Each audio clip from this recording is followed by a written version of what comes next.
what's going on, you guys? Like to welcome you guys to the channel. It's your boy Big Dog back with a review for the first 2 episodes of season 2. I'm blowing it bad. The first season. I'm just playing. The season 2, first 2 episodes of Cloak and Dagger. First season I thought was good. I'm gonna tell you right now, this season already is looking better.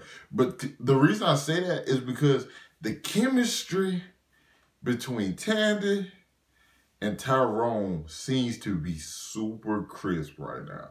Okay, these first 2 episodes seem to be like that. There's just the connection between the two. That the connection, I really feel the connection, and like these two are connected by something bigger than themselves.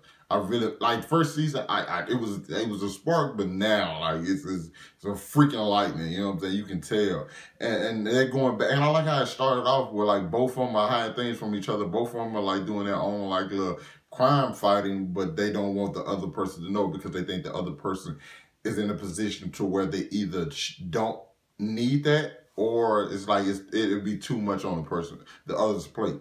So I like that. Also, we can tell they take place 8 months after season 1. Also, Riley's back in the force, but you know what I'm saying? She's kind of messed up. And like that whole revelation, and like I said, I'm covering the first 2 episodes. So I will speak on things that happened in episode 1 and 2. And like I said, I'm not just gonna tit by tit. I don't think I'm gonna jump around a little bit just because that makes more sense to me. Also, O'Reilly having like 2 different. When I'm watching it, right, and I see her outside when she got to get drunk and she's throwing up and so on and so forth, I just kept thinking like, oh, she knows something. She's the person who came and did this. This is on her. You know what I'm saying? When they tried to have the mediator at the games.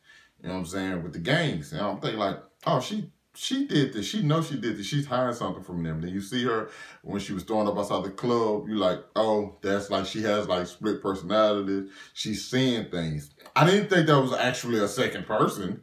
Like at the end of the episode 2, I'm like, yo, wait a minute. That's actually a second person who has like claws, who just cut all these people down. And she was in her house trapped. I'm like, wait a minute. So this makes so much more sense now. You know what I'm saying? The fact that she's doing this and she's able to get to the club in time and see what was going on. I like that. And the fact that we see like these ambulances taking young women. I don't know if it's like sex trafficking or what it possibly can be that they're doing with them. They probably experiment on it. You know, it's always some freaky stuff. We're in New Orleans, so you know what I'm saying? Yeah, I'm from Louisiana. I was just in New Orleans like 2 weeks ago. But anyway, we see like, yo, what's going on down there? Like the whole, like I said, I'm from here, so I know what. I don't play with voodoo. These do not play with voodoo. You can not believe in the stuff all you want. I don't play with it, brother. But like I was enjoying it because like it felt. Like the city felt like a character. That's one thing they did do real good in the first season as well, is that the city of New Orleans feels like an extra character. And it's continuing on with that. We get more of like Tangy and her mother. She's building a better relationship. She's going to this thing with like, and Tangy has this thing against people who hurt women. You know what I'm saying? Men who hurt women. It's because her father did, and she didn't know, and she was blind to it. Her mother was trying to protect her because her mother put up this thing of her father that wasn't necessarily him. You know what I'm saying? So it always had her defending her father. Well, I always had Tandy thinking her father was like this saint, but he really wasn't. And I like that. Her mother's like, I had to do that. Like your father died. Like I had to do that. You know.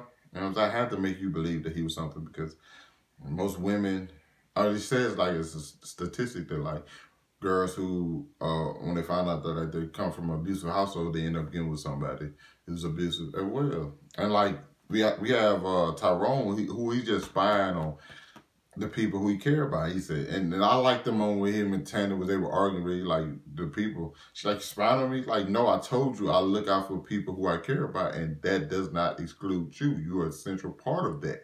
Because he's looking after his mother, he's looking after his father, he's looking after a Vita fine ass, bruh. Vita super fine, dog. Like, bruh. Like, come on, man. I mean, come on now, man. I could 8 months without being around her. I had to just look at her all the time. Man, that dead. Boy, it would have been a... And listen, he can teleport. You telling me he wouldn't teleport into her room? Be like, Vita, I'm okay. Bro, when she was talking to him about how hurt she was, I was just looking like, Tyrone, you idiot. Vita, come here. I can make you feel better. Man, it was crazy. It's crazy, but I'm happy they, they got together at the end. I enjoyed that. Even though, like, Tandy ready to cut. I was like, bro, Tandy, she was at the end of ballerina, so I'm like, bro, Tandy is... I know this is not really a part of what it is, but gotta give compliments, man. Gotta just give some people compliments because they really, really deserve them. I think Tandy and Navita really deserve the compliments I'm giving them because they're two beautiful young women, and I would, but either way, like I said, I enjoyed the chemistry and I enjoyed the stuff. Only thing that was weird to me was the beginning of the second episode where we saw the guy laying out the symbol of the Vava. I can't remember what it's called. I can't remember what it's called, so I'm not gonna even try to blow it. But like the stuff with like it symbolizes death, either revenge or take me to where I need to be when I die. But he wrote out that whole thing with cocaine, and it was really, really good. Like, I'm like, dude, you're dying, but like, you are definitely an artiste, brother. You are definitely you concentrated really good on this when you were dying. But that was the only thing I was like, can he really get all this out? You know what I'm saying? Maybe if he just like snorted something, if he got like the energy to get up, instead of just lay on the ground, like, you ain't call an ambulance or nothing, brother. Your first thought was to like dig in the bag of Coke and like write out this simple. That's kind of far-fetched, but I accepted it. I like this a lot. You know what I'm saying? I really, really enjoyed the season 2. I like the way season 2 started more than I like the way season 1 did. That's the thing because I think they're more at home. They've honed their powers more, both of them.